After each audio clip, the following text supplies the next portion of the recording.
Assalamualaikum warahmatullahi wabarakatuh. Saya Lailatul Uzaimah dari Prodi Ilmu Hadis, Fakultas Usuluddin dan Pemikiran Islam, UIN Sunan Kalijaga, Yogyakarta.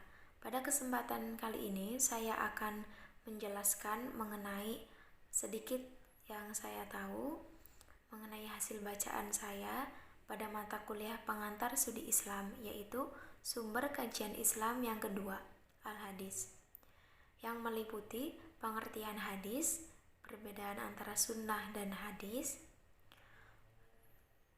wilayah kajian hadis, dan metode-metode studi hadis.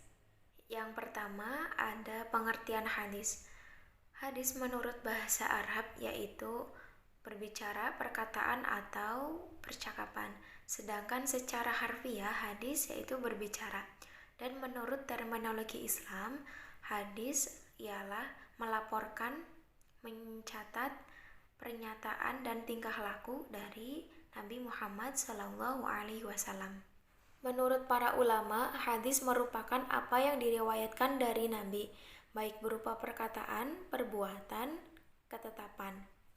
Dan hadis juga disebut sebagai sunnah, perkataan, perbuatan, ketetapan, dan persetujuan Nabi Muhammad SAW yang dijadikan landasan syariat Islam.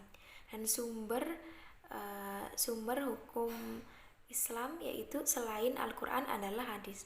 Dan kedudukan hadis di sini adalah sumber kedua setelah Al-Quran. Meskipun hadis sering disebut juga sebagai sunnah, tetapi jelas hadis dan sunnah itu memiliki perbedaan. Perbedaan antara hadis dan sunnah. Sunnah secara bahasa yaitu tradisi, sedangkan hadis yaitu pembicaraan.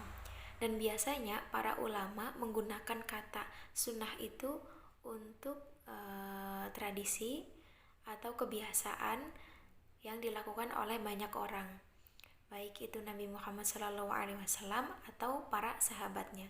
Sedangkan definisi hadis sendiri mempunyai makna yang lebih spesifik, yaitu segala sesuatu yang dilakukan oleh Nabi Muhammad SAW, baik berupa perkataan, perbuatan, takrir, dan lain sebagainya. Wilayah kajian hadis. Perkembangan hadis hadir di Indonesia pada abad pertama Hijriah dan sampai di tahun 1900.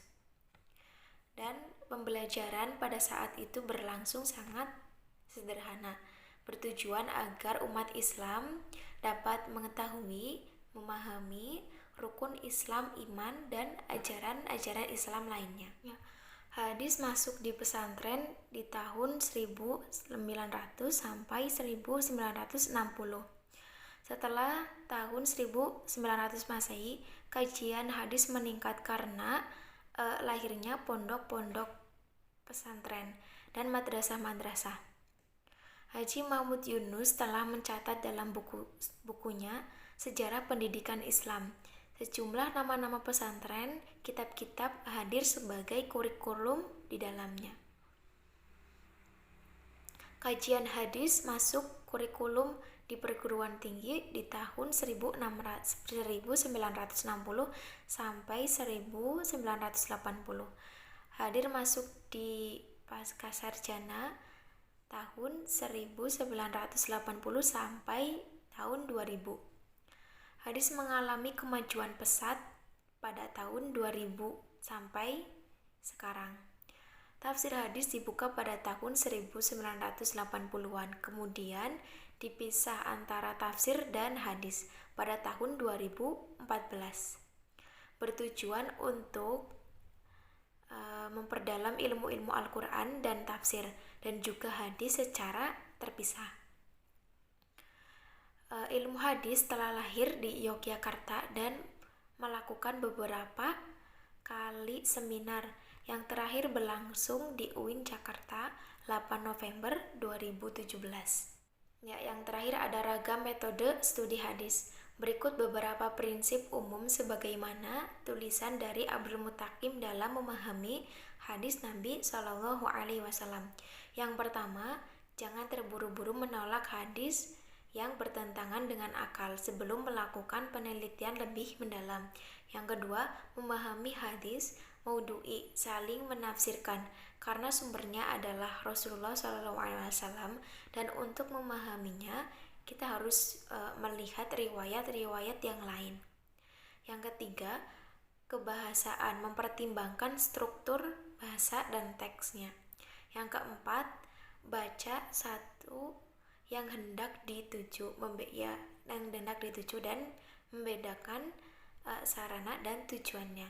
Yang kelima, membedakan hadis yang bersifat lokal, kultural, temporal, dan universal. Yang keenam, cermat menangkap makna teks tersebut. Yang ketujuh, meneliti dan memahami kesahihan hadis, sanad, dan matannya. Yang kedelapan, memastikan bahwa teks hadis tersebut tidak bertentangan dengan nas yang kuat.